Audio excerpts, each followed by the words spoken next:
น้องน้อยอยากงั้นเอาสิเลี้ยงคืนเอาวานนี่เลี้ยงเลยเด้มื้อนี้สิเลี้ยงคืนเอาเอาซอยน้องเพิ่นแน่จะเอาหยังกันนี่เอานี่ถง10,000บ่ถงใดๆบอกเพิ่นโดเลี้ยงทำเงินเจ้าวานนี่แล้วเอาเลยเอาเรื่องมากกว่าเนาะก็ออกก็ค่ะออก1,000ที่เหลือเจ้าก็ตื่มใช่ถุงนั้น อัน10พุ่นว่าจุบกันนี่แหละเงินกันเมียบ่ให้หลายเพิ่นบ่มานะคือทางเบาจิตพี่น้องเนาะทางเบาจิตก็เบาตาเองก็บ่ได้เฮ็ดคลิปพี่น้องเนาะบ่ได้เฮ็ดคลิปทำข่าวทั้งหมู่ทั้งคู่นะแต่ก็บ่ฮู้อยู่เนาะเป็นจังไดแล้วก็ได้ถามใครได้ถามข่าวกันอยู่เนาะแชทถามอย่างอยู่เพราะว่ามื้อ YouTube เบาจิตปิวก็มื้อไปเฮือนดีหรือว่าทรงสการพี่อ้ายแหละเมื่อนั้นแหละเนาะก็ได้โอ้ได้ล้มได้เว้าได้ถามกันอยู่พี่น้องเนาะว่ายันบางคนเพิ่นบ่เข้าใจนะว่าโอ้จังได้ซ่องบ่จิตเพิ่นปิวเพิ่นยังคือบ่เห็นบ่ต้าออกมาเฮ็ดคลิปถามข่าวนู่นนี่นั่นอยู่นะ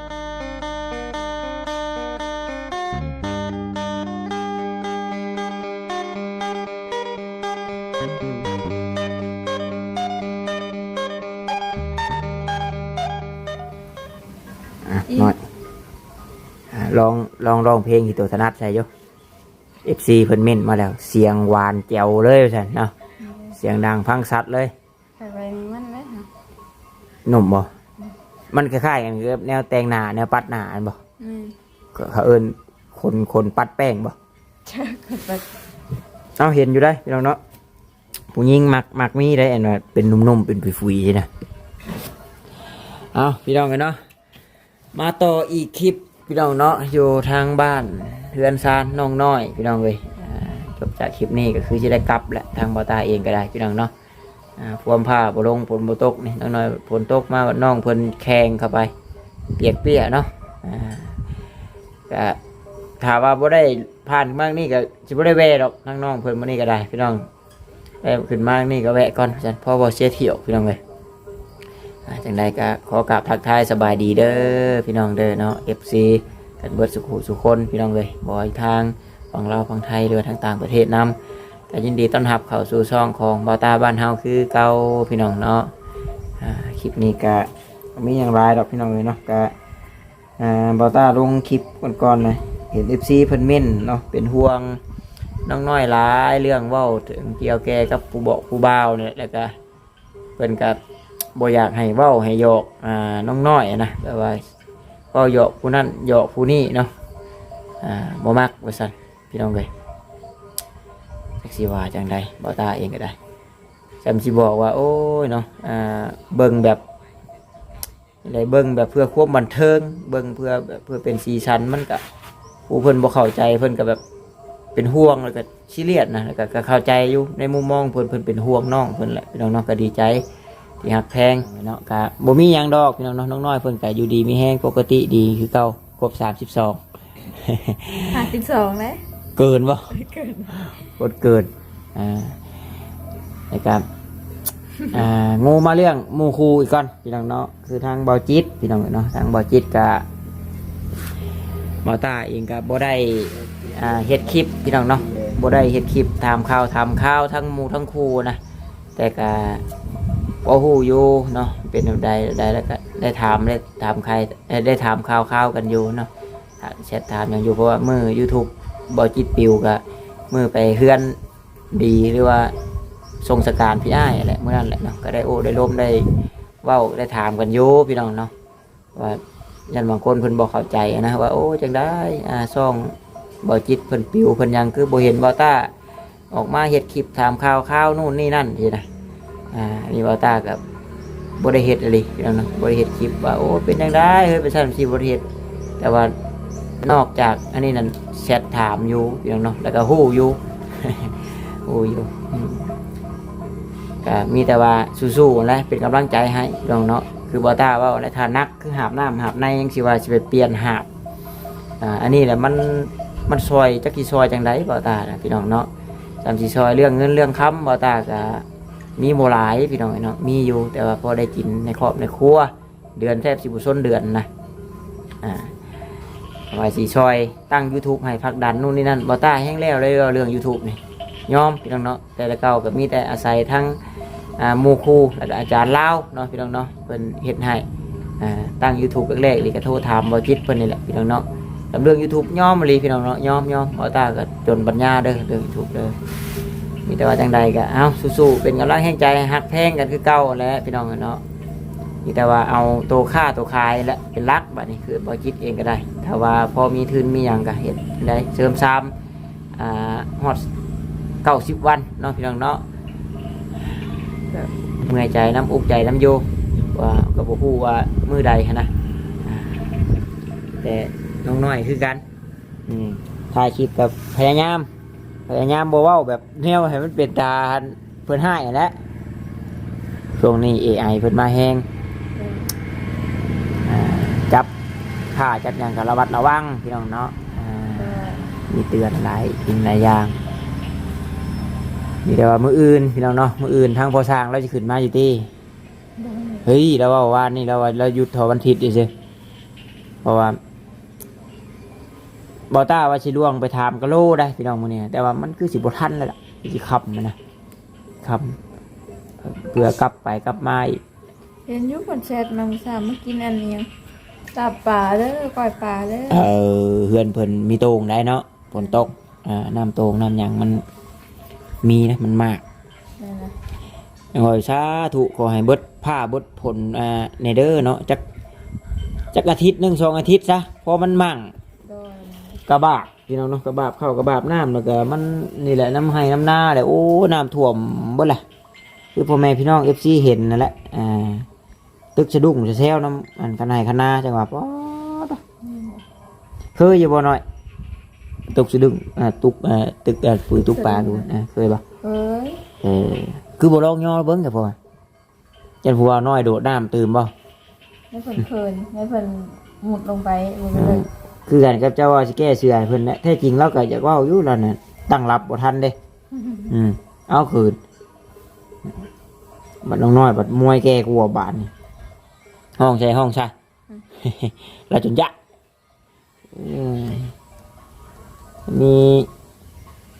มีแต่สร้างแจ้งเพิ่นกับมาที่ชื่อเด้อพี่น้องเด้อเนาะยันว่าเข้าใจผิดว่าโอ้บอต้าเอาสร้างมาตัดหน้าสร้างยาวนะน้อยเห็นบัดยังบ่ได้เบิ่งคลิปเบิ่งอย่างว่าอ๋อบอต้าคือเอาสร้างคนอื่นมาแหละประเด็นนะคือพาเบาแจ้งเนี่ยมาเบิ่งงานอยู่ตลาดดงมาเบิ่งงานอยู่ตลาดดงกับลวงตลาดดงทางไหนตลาดดงแล้วรักษา15พุ่นแหละแล้วก็ล่วงขึ้นมาเลยบัดหน่อยจะคือเห็นบอกช่วงนึงก็ทางเขาพอน้องนิวเด้เนาะทางเขาพอน้องนิวเมื่อแล้วก็อย่างมีเบ้ามีวายได้ช่วงนะว่าทางยาวตัดหน้าสชิ้นโมเมนต์นี่มันก็ขึ้นอยู่กับทางความพอใจของสร้างนั่นแหละคือพอน้องนิวแล้วก็คือตอนนั้นขออนุญาตทราบพี่น้องเราก็อยากได้ราคานั้นดีนะถ้าราคานั้นเราเฮ็ดบ่ได้เราก็บ่เฮ็ดเราก็บ่ได้ว่าอย่างเนาะตีว่ากันพี่น้องคือบันไดนี่สร้างเงาแล้วก็ขอ 3,000 นี่อันนี้ถามหัวกันชื่อเอ้าสร้างแจ้งพอเฮ็ดบ่แต่งเสาแล้วก็กับหัวบันไดเต็มห้องเลยนี่ 3,000พอเฮ็ดบ่ฮะพอเฮ็ดโอ้เสานี่ก็ต้นละ1,000แม่นบ่ได้บ่เสาสูงมันเนาะแต่งเสามันก็ไล่ประมาณเดียวกันแล้วพี่น้องติดกะโลนี่ก็คือว่าแก๊สละ100แล้ววะเจ้าคือกันบ่เท่าไหร่เจ้า155แต่ละทางผู้เพื่อนได้ยินแล้วว่าเตี้ยละ100เข้าบานประตูเด้จะเข้าบานเท่าไหร่บานใหญ่บานเนี้ย2 บานเนาะ600,000เนาะแต่ว่าบัดบานน้อยเด้ใบเท่าไหร่300,000ต่างกันอยู่ได้ตัวใบน้อยนะ200,000ตัวใหญ่ใบหนึ่งตัว200,000ที่โบแมนแบบแล้วน้ำหองนั่นดิเป็นใบเราเบ้านะจางเงาเราเอาใบละ100,000เนาะพอดีวงหนึ่งก็ถือ200,000 2 งิมคนละงิมเลยงิมประตูเป็นงิมเลยคือไม่เลยเด้ฮะ ยังมินอยู่บ่ไม้เนี่ย นี่เด้ เบิ่งหะเก็บมาเบิ่งอยู่ มาจับเอา จับขึ้นมาเบิ่งจับโอ้ยแล้วก็ล้างมือหน่อย ล่างมา ไม่อันโชนั่นแหละ เด้กลไม้นี่ เฮ้ยจำพบจักว่านี่บ่จักเพิ่นอยู่บ่ได้เพิ่นห้องโหยหวนเจ้าที่เจ้าทางอยู่บ่ได้ยังเว้าให้กันย่านอยู่ได้จริงจักมีบ่มีแล้วพี่น้องจักได้ยินบ่ได้ยินน่ะบ่มีดอกแม่น้องน้อยเอิ้นบอกเพิ่นบ่แห้งน่ะมื้อน่ะน้ำนี่แหละพี่น้องแบบว่าฮูแววนะบ่แจ้งคือมื้อนั้นน่ะสาวบุญเนาะเว้าแล้วเว้าอีกก่อนเด้อพี่น้องเด้อเพราะว่าบ่แจ้งยังบ่ทันได้ยินคือมื้อนั้นน่ะสาวบุญแล้วไปล้างถ้วยบ่ ล่างหอย ล้างหอยจุกหอยหยังนี่แหละพอมันสุดกันได้เพิ่นแฮงเพิ่นแฮงจับผิดอยู่กับมือนี่บ่ได้ได้แล้วพอดีว่าเราได้ยินเสียงหยอกกันในเฮือนนี่นะโดยที่บ่ได้มีแบบเด็กน้อยนะแต่ว่าเสียงหัวหยอกกันในเฮือนนี่แล้วถามว่าเสียงจะทอนบ่นี่ก็เป็นไปได้เนาะแบบว่าเด็กน้อยห้องหยอกกันอันอื่นนะก็เป็นไปได้มื้อนั้นแหละแต่ก็ฮือฮากันเว้าต่อๆกันพี่น้องมันปากนี่มันไวคือหยังต่อกันเด้กลัวฮอดสัญญาณอินเทอร์เน็ตจวดจ้ายังบ่กล้าคือกันกับเรื่องนี่แหละเจ้ากับผู้บ่าวแท้จริงนี่ได้เดียวนี่แต่ว่าผู้เพิ่นเบิ่งน่ะเพิ่นเป็นห่วงเพิ่นอินเพิ่นคิดไปปักไกลๆนึงเพิ่นคิดไปอนาคตผู้ว่าย่านเจ้าถูกหลอกชั้น4สินะแท้จริงเจ้าก็นั่งโตดโปดอยู่พี่บ่ได้มีหยังดอกพี่น้องเนาะก็ขอบใจที่เป็นห่วงขอบใจพี่น้องเนาะที่หักที่แพงถ้าเป็นห่วงน้องเพิ่นจริงคือบ่บอกน้องเพิ่นในท่านจังซี่สินะโอ้ยพี่น้องเนาะบ่ถ้าเสือตื้อ%รถเพิ่นบ่มาเพิ่นโอ้ยบ่แม่นว่าเพิ่นสิแชทเพิ่นสิโทรหยอกผู้มื้อบ่มาเจ้าคือเว้าเรื่องเนาะได้ยินกับพ่อน้องน้อยพี่น้องราชญาติหยังพี่น้องย่านช้าง เลยมานอนถึงมื้อ โอ้ยนอนกันนะพี่น้องแต่ว่าเมื่อคืนนี่นึกว่า เปแล้วก็ไปมัดคางพุ่นเด้ แล้วมานอนในเปแล้ว มุงให้เราเมื่อวานนี่เนาะบอกกับกระบาบเราพี่น้องเนาะคือพอน้องน้อยบอต้าเห็นแล้วพี่น้องเนาะว่าเราเป็นคนลักษณะประมาณใดแบบซื่อๆนะชอบขี่แบบนั่งหนาวก็จอดช่ำฝนตกกะจะว่าโบนอนก็ช่วยสิโบนอนอีกดีช่ำเฮือนกะ โอ้ว้าวอันนั้นได้นะ ฮะ บ่ปากบ่ที่คือว่าอยู่หั่นก็คือว่าอยู่หั่นเลย เจ้าชาเป็นลูกเป็นพ่อกัน เจ้าว่านิสัยแล้วนะถ้าอ้ายเบิ่งแบบโดยรวมคือช่องสิแบบบ่มายังซักที่แบบอยู่ใช้ก็ได้สินะ แม่นเลย ว่าฝนตกผ่านมันนี่เป็นทิศเลยเป็นนั่งกดนั่งนอนอยู่มันก็กระโพดบัดเทือนเวลาเขามานอนบ่ได้บ่ายพิษเพราะว่าเจ้าก็ถือกันบ่ว่าแจ๊ เขาไปนอนเราจะพอ แต่ว่าช่างคนอื่นน่ะได้แม่นบ่แต่ว่าเจ้าของเพื่อนเลยเขามานั่งมาอย่างได้อยู่แต่บ่ให้นอนเพิ่นว่าน้องน้อยแฮง ว้าว รู้ว่าบ่แม่นว่าเจ้าบ่แม่นเจ้าของเพื่อนบ่ บ่นอนอยู่นอนเล่นกับเว้นนี่ อ้าวกะเว้นกับเพิ่นบ่ให้นอน เห็นบ่ แม่นบ่เออ นอน ไอ้ว่าอยู่บ่เป็นหยังดอกมันขึ้นอยู่กับเฮานี่อ๋อผืนเด้ออกมาไม่หน่อยมานั่งตากแดดไหมมันมีแดดอันนี้มันบ่ได้นั่งได้ฮะมันไปตากแล้วฮะมันเช้าเลยนี่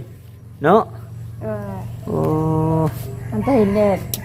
จักว่ามีคนลักปักโอ้สิใครจัก เฮาเมื่อกี้นี่ บ่มีดอกบัดให้พิสูจน์บ่เห็นบ่เฮ็ด เอาเฮาบ่กล้าเฮ็ดหยังว่าเฮาบ่กล้าเฮ็ดเฮาบ่กล้าพิสูจน์ โอ้ยคนบริสุทธิ์เพิ่นเอาคนบริสุทธิ์พุทธพองมันย่อมอยากเฮ็ด ว้าว วานนี่เด้ฝนตกถล่มทลายก็บ่เฮ็ด เฮาบ่อยากพิสูจน์หลายคนเห็น โยแต่ว่าพิสูจน์แบบมันบ่เศร้าบาดนี่เนาะโอ้ยบ่มีดอกเครื่องคนล่ะ มันยังเกิดคน อายุ โอ้ อายุมันสิเครื่องคนแล้วโยว่าขออนุญาตนำเด้อจิตบริสุทธิ์กายบริสุทธิ์ว่าซั่นวาจาบริสุทธิ์นี่ก็เว้าเอาสิได้ฉันสิเว้าถูกเอ้า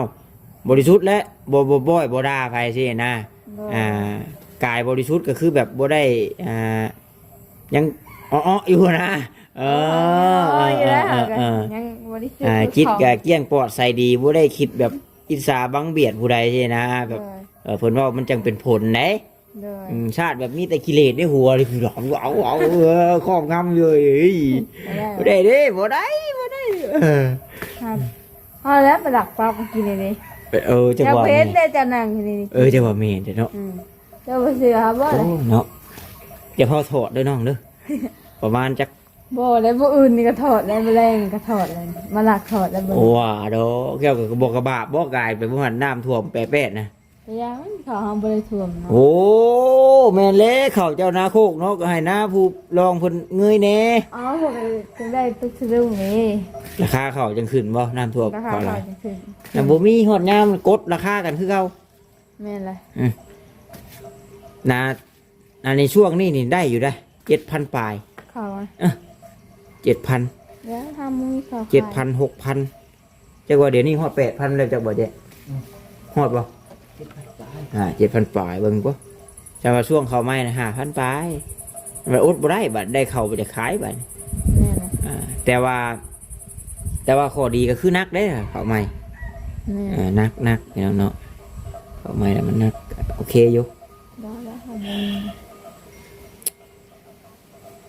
ช่วงนี้ก็ย่างเอาน้องน้อยเพิ่นก็รถยังมาบ่ได้ ทางโหดบนเฮือนสาวต้าหั่นพี่น้องแล้วก็กกขามแถวเฮือนสาวอ้วนแม่นบ่มาเช้าเลยฉันน้ำท่วมฉันท่วมมันละแถว แถวฮันเวียนได้ ตีนมันนะ เพราะว่ามันเป็นห้องเนาะมันแห่งลุกแถวเฮือนเจ้ามันก็สิเข้าเบิดนั่นแหละน้ำ เขาก็ถนัด บ่แล้วก็เมื่อซ้ำน้ำท่วมแถวเฮือนถ่ายคลิปมาให้เบิ่งให้เด้อ ได้ ถ่ายคลิปมาให้เบิ่งนี่ยัน FC เพิ่นบ่เชื่อนะ มันต้องเห็นในคลิปได้พี่น้องเนาะเห็นหยังก็ได้บอกก็ต้องบอกในคลิปได้เว้าต้องเว้าในคลิปได้เว้าไปแล้วต้องรับไม่ได้ได้FC กันบัดเว้าแล้วต้องใจกว้างได้ให้เบาต้าบอกย้ำเบาต้าบอกให้เบาต้าบ่ได้ดิต้องใจกว้างได้ต้องยอมรับให้ได้เด้อ บอกง่ายมา อย่างคือการทุกทีทุกอย่างนั่นแหละบ่ว่าเพิ่นบ่ว่าโตที่เจ้าที่ข่อยอ้ายคือกันเจ้าคือกันยาม14เว้าก็ให้รับคำเว้าเพิ่นให้ได้มันเพิ่นมีหน้าที่มิ้นเพิ่นมีหน้าที่เบิ่งเพิ่นมีหน้าที่เว้าเด้ต้องเข้าใจเด้เฮาสิไปบังคับว่าเจ้าต้องคิดแบบข่อยเด้อต้องแบบข่อยคิดเด้อบ่ได้แสดงว่าเฮานี่อยากได้แต่ใจเฮามีแต่ว่าเพิ่นคิดแบบเพิ่นมันก็ถูกแบบเพิ่น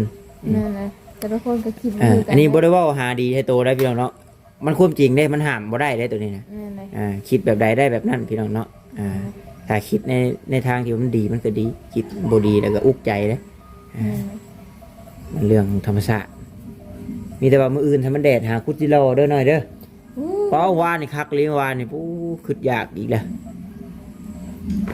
ขัว จะยังบ่ได้เช้านะมันแห้งหมดแล้ว มันผู้ดีอ้นใช่ป่ะแมลงมันเช้าน่ะมื้ออื่นมันขึ้นอ้นนี่เบาลีมาปล่อยนี่ตอนนั้นเต็มอยู่ นี่เนาะ ชวนปาวิกพอตาซื้อว่านนี่30,000แล้วก็ห่อนั่นน่ะห่อละ10พี่น้องเนาะมะพริก5ผู้ดี50 60 70 80 85พี่น้องเนาะ85,000แล้วก็ซื้ออันของหวานเด้อซื้อเห็ดหวานนี่น้ำตาลก็โลนึงแล้วก็ข้าวสีคู่โลนึงกะทิอันนึงพี่น้องเนาะคือกะทินี่ก็กล่อง25พี่น้องเนาะน้ำตาลนี่ก็20,000พี่น้องเลยข้าวสีคู่25พี่น้องเนาะบ่มีอีกบ่เนาะบางแตงบัดนี้หวานบางแตง บ่มีเลย นั่นเบิดช่วงแล้วเนาะ นั่นจะได้เขาขายอยู่ตลาดดังเฮง บ่ตลาดนัดบ้านเจ้าได้ฉะเพิ่นบ่ได้ขายบ่เป็นหมักแตงเป็นนู่นนี่นั่นเรือหมักเรือหน่อหมอกหน่อไม้ไล่นะคืออยากกินอยู่แกงไม้ไล่หลายคนที่นี่เสียบ้านเฮาเถอะข้าวต้มขนมฮัดมัดถนัดจามฮัด เพิ่นขายอยู่ช่วงเฮียนบ่เนาะตลาดนัด หั่นเดี๋ยวกระเพาะกระแป๊กในบ้านนี่หั่นแล้วจะ ก็ ฝาก ปกติเนาะนี่ถ้าเฮือนแล้วเจ้าเฮ็ดโลดนี่อ้ายเชื่อว่าเบิดเขตนี่น่ะจังว่าเจ้าเฮ็ดขายนำกินน่ะหลุมลงมานี่โลด พวกเขารวยเลย ไอ้เลาะเบิ่งแล้วมันบ่ได้มีอาหารขายกับข้าวน่ะเจ้าสังเกตไหมตั้งแต่ปู่พี่น้องเนาะเข้ามานี่บ่ได้เห็นขายจามขายปิ้งขายลาบขายก้อยน่ะ สิขายข้าวหาขายลาบขายก้อยอันขาย แล้วหันดอกหันแดกขายยังสวย มันแคมทางที่น่ะบ่ย่านก็ได้พูดแต่ว่าเจ้าต้องเฮ็ดป้ายไปติดไว้ผู้ว่าขายกับข้าวเห็นนะขายกับข้าวคงกินซุกประมาณนี้โอ้ยมาแวะรถเอ้าขึ้นไปอันบ่จุดพ่อขึ้นไปจนฮอดบ้านนั่นบ่ได้มีคนขายอันกับกลุ่มกับข้าวบ่มีมาทางนี้กับจนฮอดทางใหญ่ผู้ แม่ละ บ่มีได้เชื่อว่าโอ้ยผู้ใดก็โอ้ยแวะกินก่อนว่าห้านอีนายนี่แซ่บดีกว่าลาบก็ได้ ได้ก็เขาได้ขายดีกว่า มันบ่คมกับปาดบีใช่น้ำ บ่จักกับบ่าวต้าเลยค่ะ ว่าดอกเนาะเดี๋ยวว่าไอ้กินฟรีฉันสิ บ่ได้เลยบ่ฮู้จักกันนี่แหละเฮา เบิ้งแจกเบิ้งเนาะยำรวยมานี่บ่อยากรู้จักกัน ฮู้จักกันเด้อว่าต้าเด้อ จะเป็นมหาเศรษฐีขึ้นมาไงแล้วแหละเนาะ วันแห่งตื่นเฮาถึงเลข6ตัวไว้ ก็ ขนาดคิดไปยังหมดแล้วนะเนาะถ้าเป็นอันความจริงบ่อยากว่าเลยนะ ยันแบบบ่ใส่ยันเปลี่ยนชื่อนะบ่ใช่นะชื่อน้อยชื่อแนวก็มีชื่อในหัวอยู่บ่แบบว่ามักนอกจากชื่อน้อยนี่มีอยู่บ่ บ่ ฮะ บ่มี ยันว่าแบบถ้าแบบว่าเป็นไปได้นะถ้าพลิกชีวิตได้นี่อยากเปลี่ยนชื่อจากน้อยให้เป็นใหญ่ โดมันกันถึง เออ เป็นหนี้เงินลีก็รวยลีรอกันพวกบ่ต้องเว้าไปนะเว้าไปกับเป็นไปบ่ได้ เอ้าคนเฮาถ้าแห่งศรัทธามันมีนี่ มันต้องบังเกิดเพิ่นว่าเจ้าเสือบ่ล่ะ แต่บ่ได้เกิดกับข่อยหรอก เออ แต่บ่เกิดก็ลูกน้อยไปได้เออเอาบอกขออนุญาตนำไปเนาะแต่ข้าวพอข้าวแม่เพิ่นว่าความเชื่อนี่ใคร เป็นไผ หาหน่อย อืม มานี่ดูเอาไป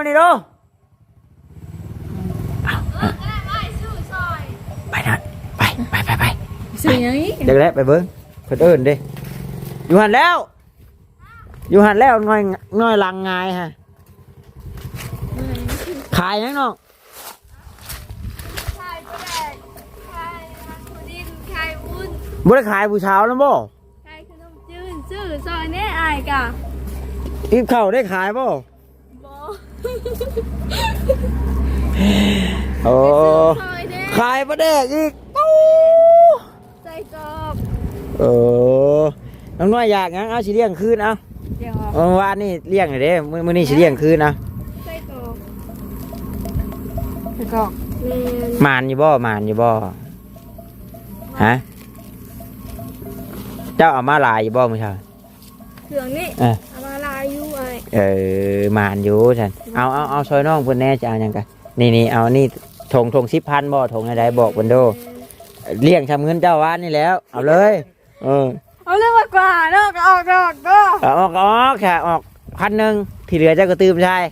เอาค่าเบียร์ โอ้ยกินหลายอ้วนนะเอาให้มันคู่กันเด้อฉัน เอา5,000บ่ สมมุติว่าอันนี้ก็เอา ใช่นะ หาส้มก่อนมีบ่เมื่อวานนี่ก็ ก็ซื้อซอยแน่ขนมจืนนั่นอาย ขนมจืดสมมุติว่าเพิ่นบ่อยากขนมจืดเด้อจ้ะน้อง อยาก เดี๋ยวพอคลินนี่นะว่า บางแน่ขอเงินเมียบ่ได้เมียให้เท่านี้เมียว่า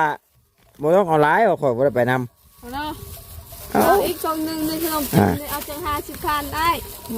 50,000แล้วว่ะเบิ่งแน่50บ่จุกฮอดนี่ครับเจ้ายังสิอยากได้มา50อยู่จับพี่น้อยจับนับเอา เท่าไหร่นี่ถุงนั้น อันละ10พุ่นว่านี่ อ่า จุกบ่จุกกันนี่แหละเงินกัน สาว เมียบ่ให้หลายเพิ่นบ่มานำ 4 6 8 10 เอาให้น้องเพิ่นเลยจ้ะอีกเท่าไหร่ 30ครบล่ะให้กำไรน้องเพิ่น1,000 ขอบใจเด้อ โดยสู้ๆน้องสู้ๆโอ้เก่ง ขอบใจ เข้าใจอยู่พี่น้องบาต้าก็เคยขายกันตกหายก็น่าก็คือกันเลยสู้ๆเด้อเป็นกำลังใจให้ โดยขอบใจ เอ เด้อ เดี๋ยวเนาะอยากให้น้องน้อยเฮ็ดสิเด้อเฮ็ดน้อยไอ้ซัพพอร์ตนะไอ้ซัพพอร์ตไอ้เจ้าไปขายภัยกระยานะจงมาให้อ้ายรถมือละ30,000มือละ3ถุงมาไอ้ซัพพอร์ตเดือนนึงเอ้เราออกได้ก่อนจังหวะ แบบอยากบ่อยากกะโจงมาแล้วนะ3ถุงมือละ3ถุงจะมือบ่ได้ขึ้นมากะแล้วจะมือขึ้นมากะ บ่ได้แล้วบ่ ขึ้นมาเธอเจ้าบ่ขึ้นมาจากทางที่มือนี่กัน ก็ว่าบ่เนาะก็ขึ้นมือขึ้นมาแล้วแต่ชื่อมือบ่ขึ้นมาไม่สิชื่อ บ่ได้แล้วแบบนั้นกัน กินไหมตาแจ้งมากินมึงดูนี่ดุได้น้องเนาะแพงฝนไปโอ้ชักชื่ออย่างใดก็คือคุ้นๆครับ ผมรู้แค่นั้นสถานการณ์พาไป โอ้คุ้นอยู่อยากคนบ้านนาแพกบ่ บอกว่าขึ้นไปน้องสองน้องสอง คุ้นว่ะเบิ่งเด้อเคยเห็นสถานการณ์พาไปที่น้อย แล้วก็เมาอีกแล้ว ฝนตกกระแข้งนิดหน่อยหน้าของแกงก็ร้อยเนาะถ้าว่ามีคนมาเนาะนี่ได้ยัง จะมาบ่มาหมู่ก็ให้ดิก็บ่ให้ดอกแต่ก็เว้าแล้วโอ้ยไปใช้เด้ฉันสินะ ขับมาบัด บุย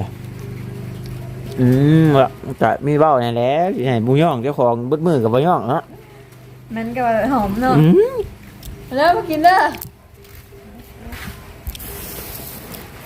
เลิกอัน เอาจ้าผู้นึงแหละพี่น้องเนาะแต่ว่าเป็นไปได้เพราะบ่อยากให้ดราม่าจักดีพุ่นล่ะบ่มักแท้ๆเลยดราม่าบ่มักเว้าว่า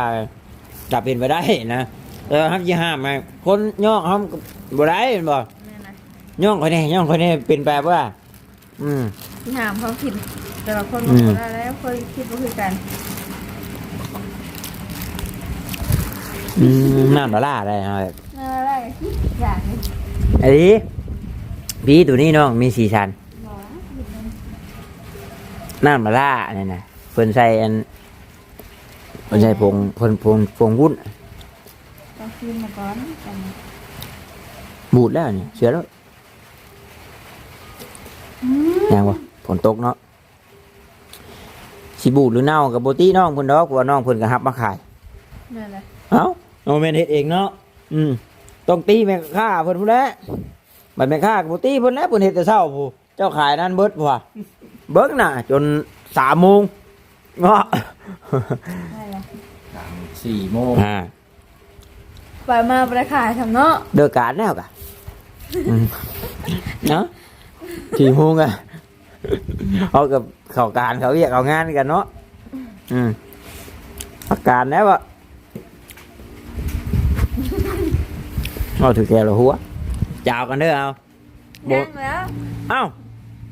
ยังอีกวันนี้30วันนี้ไอ้ออกกับไร1,000ค่ะ31บ่มีบาปบ่มีบุญต่อกันแล้วอยากเฮ็ดยังเฮ็ดเลยบัดบ่ติดหนี้ให้แล้วบัดเด้อยังมีอยู่มีหยังอีกยังบ่เบิดเคยใช้อย่างนี้วะเงินออกดอกเด้โอ้ออกกับ1,000มันจีบนะเอาเนาะอย่างว่าคนเฮามันคือที่เจ้าที่ข่อยแน่เฮ้ยออกหลายกว่าจำเจ้าบ่เอามาให้อ้าย FC ก็บ่ได้เบิ่งเจ้าว่านี่ 30,000เจ้าต้องขอนำ FC มาเติมบัตรแต่บ้านเนี่ยมันจะออกอีก60,000 แม่นบ่เบิดตัวนั้นเลยได้พี่น้องเนาะแล้วตัวบ่อ่ำได้อันนี้จำสิมีกันทั้ง2 ใบสุดท้ายเฮ็ดได้ทำไปหน่อยๆฝนสิห้ามเจ้าแต่ก็มันพอได้ทำนี่แหละที่มันแห้งดีโมแห้งเดี๋ยวนี้นะเพราะมันเป็นขี้มีกไหลผ่านล่ะภาวนาขอให้มันหยุดพี่น้องเนาะกระบาบนะกระบาบทั้งผู้ที่เพิ่นน้ำท่วมหลายกว่าเฮานะแถวขมวนเด้อพี่น้องเด้อบ่ตาเห็นแล้วก็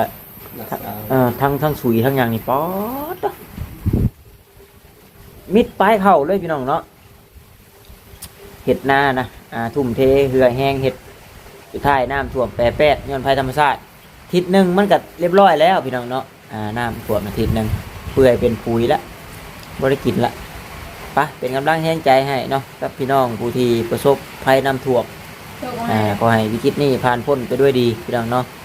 แล้วก็ทั้งหมู่ครูก็อย่างเช่นทั้งบ่จิตเนาะก็ให้สู้ๆไปก่อนช่วงนี้เฮ็ดจังไดซอยได้ก็คือมีแต่ว่าสู้ๆเด้อเฮ้ยเด้อเนาะเป็นกำลังใจให้เท่านั้นแหละพี่น้องเลยมันบ่คือเฮานักหาบไม้หาบอย่างแบกไม้แบกอย่างได้ซอยกันแบกนั่นเนาะไปโอเคน้อยจบคลิปให้ดูฮะบ่เป็นให้เอาก็ได้จมูกน้ำบ่น้ำตาบ่ย่อยเอาให้ตัวอินแบบว่าคือนี่อ้ายนี่ให้ตัวเอาแบบคิดไปว่าอ้ายนี่ให้ตัวที่ให้แบบแห้งอะนะแบบ มันบ่คือ สวมเอ้ยสินะมันบ่คือเบิ่งซีรีส์แล้วเนาะ กินเอ้ยกอกกี้ขัวตาคู่ยาวเว้ยโอ้เอาโอเคพี่น้องเนาะเอาจบคลิปก่อนสบายดีพี่น้องเนาะบ๊ายบายฉัน